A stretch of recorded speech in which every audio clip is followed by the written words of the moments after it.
حضرت اوسط رضی اللہ عنہ کہتے ہیں کہ حضرت ابو بکر صدیق رضی اللہ عنہ ایک مرتبہ خطبہ دینے کے لیے کھڑے ہوئے تو فرمایا کہ اس جگہ گزشتہ سال نبی اکرم صلی اللہ علیہ وآلہ وسلم خطبہ دینے کے لیے کھڑے ہوئے تھے۔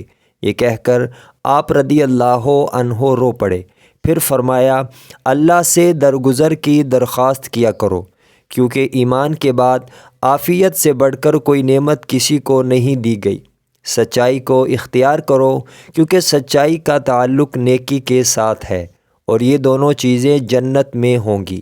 جھوٹ بولنے سے اپنے آپ کو بچاؤ، کیونکہ جھوٹ کا تعلق گناہ سے ہے اور یہ دونوں چیزیں جہنم میں ہوں گی۔ ایک دوسرے سے حسد نہ کرو، بغض نہ کرو، قطع تعلقی مت کرو، ایک دوسرے سے منہ مت پھیرو، اور اے اللہ کے بندو آپس میں بھائی بھائی بن کر رہو، جیسا کہ اللہ نے تمہیں اس کا حکم دیا ہے۔ مسند احمد بن حنبل، حدیث نمبر 5۔ حضرت علی رضی اللہ عنہ فرماتے ہیں کہ میں جب بھی نبی اکرم صلی اللہ علیہ وآلہ وسلم سے کوئی حدیث سنتا تھا تو اللہ تعالیٰ جیسے چاہتا تھا مجھے اس سے فائدہ پہنچاتا تھا۔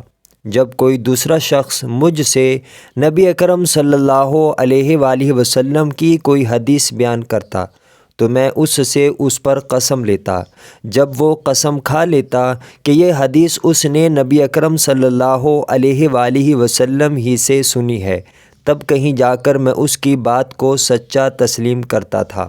مجھ سے حضرت ابو بکر صدیق رضی اللہ عنہ نے یہ حدیث بیان کی ہے، اور وہ یہ حدیث بیان کرنے میں سچے ہیں کہ انہوں نے جناب رسول اللہ صلی اللہ علیہ وآلہ وسلم کو یہ فرماتے ہوئے سنا ہے کہ جو آدمی کوئی گناہ کر بیٹھے، پھر وضو کرے اور خوب اچھی طرح کرے اور اس کے بعد 2 رکعت نماز پڑھے اور اللہ سے اپنے اس گناہ کی معافی مانگے تو اللہ تعالیٰ اس کے گناہ کو یقیناً معاف فرما دے گا۔